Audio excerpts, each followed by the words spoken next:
मैं ये जो वीडियो बना रहा हूँ यह उन पेरेंट्स के लिए है, उन परिवारों के लिए है जिनको आज पहली बार मालूम पड़ा है कि उनके घर में एक sickle cell disease SS pattern का बच्चा आया है, मतलब उसको ये बीमारी हुई है।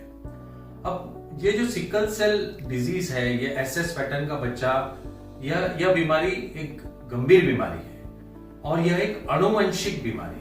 अब यह बच्चा पैदा क्यों हुआ, मतलब ये बच्चे को यह बीमारी क्यों हुई, वो इसलिए हुई क्योंकि इस बच्चे के माता पिता दोनों को सिकल सेल ट्रेट है, यानी एएस है। अगर इस बच्चे के पिता को एएस है और उसकी माता को एएस है और उनकी अब जब आपस में शादी होती है तो बच्चे को एसएस यह बीमारी होती है। तो यह बीमारी हम रोक सकते थे अगर पहले ही मालूम होता इस बच्चे के पिता को कि इसको एएस है, तो वह एएस से शादी न करता ताकि उसके बच्चे को एसएस बीमारी नहीं होती। अब यह सिकल सेल डिजीज, यह जो बीमारी होती है, यह एक क्रॉनिक बीमारी यानी जिंदगी भर चलेगी। अब इस बीमारी में क्या तकलीफें होती है, तो इस बच्चे को शरीर में दर्द होता है। अब यह दर्द किसी को बार बार होता है, यानी किसी को तो हर 15 दिन में, हर महीने में होता है, किसी को 6 महीने में, एक साल में होता है, किसी को 2 साल 3 साल नहीं होता है। तो हर बच्चे का अलग प्रकार से, एक प्रकार से हम कहते हैं कि सिम्टम्स होते हैं। पर जब दर्द होता है तो कभी माइल्ड दर्द होता है तो कभी बहुत ज्यादा भी दर्द होता है। इतना भी दर्द होता है कि उसको अस्पताल में भर्ती भी होना पड़ता है। दर्द हाथों में हो सकता है, पैरों में हो सकता है, पेट में हो सकता है, चेस्ट में हो सकता है, पूरे शरीर में हो सकता है। इसके अलावा इन बच्चों में क्या होता है कि इन पेशेंट्स में हीमोग्लोबिन की मात्रा कम होती है और हीमोग्लोबिन कम होने की वजह से इनको कभी कभी ब्लड लगता है। रेगुलर ब्लड नहीं लगेगा, लेकिन कभी कभी इनको ब्लड लग सकता है।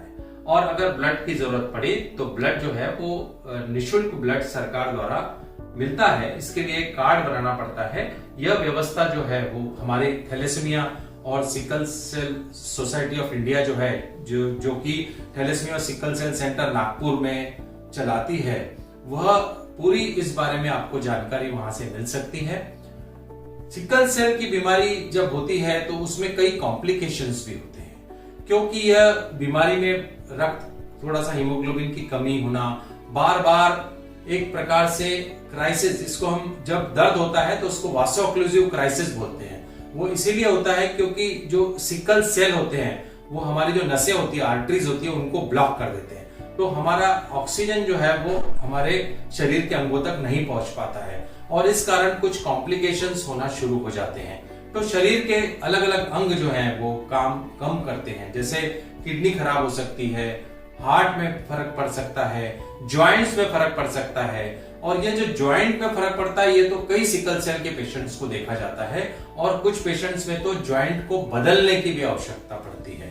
तो इसमें लेकिन हमें सिकल सेल के जो पेशेंट्स हैं उनको कुछ दवाइयां होती है, जैसे हाइड्रोक्सीयूरिया होती है, यह दवाई नियमित रूप से लेनी पड़ती है। फॉलिक एसिड की दवाई नियमित रूप से लेनी पड़ती है। अगर कुछ कॉम्प्लिकेशंस होते हैं तो उनका इलाज करना भी अति आवश्यक है। अगर हीमोग्लोबिन बहुत कम हो जाता है तो ब्लड देने की भी आवश्यकता पड़ती है।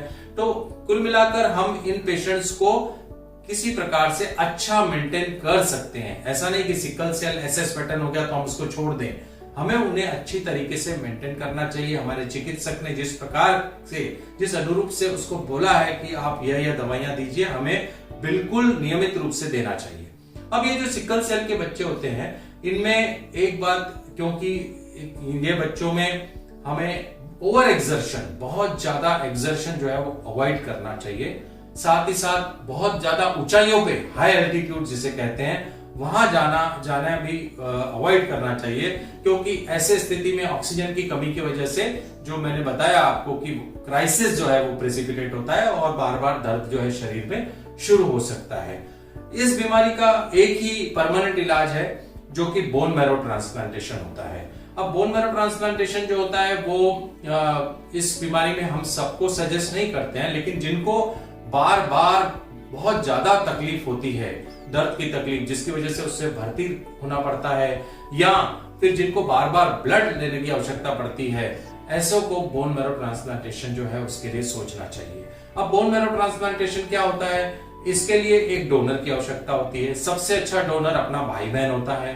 अगर भाई बहन का, लेकिन उसके लिए डोनर और जो जिसे सिकल सेल डिजीज है उसका मैच होना चाहिए, HLA मैचिंग कहते हैं, वो मैच होने की आवश्यकता है। अगर भाई बहन से मैच नहीं हो तो माता पिता का मैच हो सकता है। अगर उनसे भी मैच ना हो तो किसी और का भी हम डोनर जो है उसको बना सकते हैं, और उसके लिए एक रजिस्ट्री करना पड़ता है, और उससे पता करना पड़ता है कि किससे HLA मैच हो रहा है। हालांकि सिकल सेल में बोन मैरो ट्रांसप्लांटेशन उतना प्रचलित नहीं है अभी भी, लेकिन जहां जरूरत है वहां पर बोन मैरो ट्रांसप्लांटेशन निश्चित रूप से कराना चाहिए। अब सिकल सेल डिजीज जो है यह एक हम जैसे कि पहले बताया कि एक प्रकार से गंभीर बीमारी जरूर है, लेकिन हमने कई पेशेंट्स देखे हैं आज भी 50 साल 60 साल तक के बहुत अच्छी तरीके से अगर क्वालिटी ऑफ लाइफ जी सकते हैं, अगर नियमित रूप से जिस प्रकार से डॉक्टरी सलाह दी गई है वैसा ही नियमित रूप से अगर ट्रीटमेंट की जाए, और हम हर प्रकार से उनकी जब जांचें बताई जाए वो सारी जांचें करवाते रहें, जैसी जैसी दवाइयां बताई जाए वैसी वैसी दवाइयां लेते रहें, तो निश्चित रूप से हम अच्छी क्वालिटी जो है सिकल सेल पेशेंट्स को दे सकते हैं। धन्यवाद।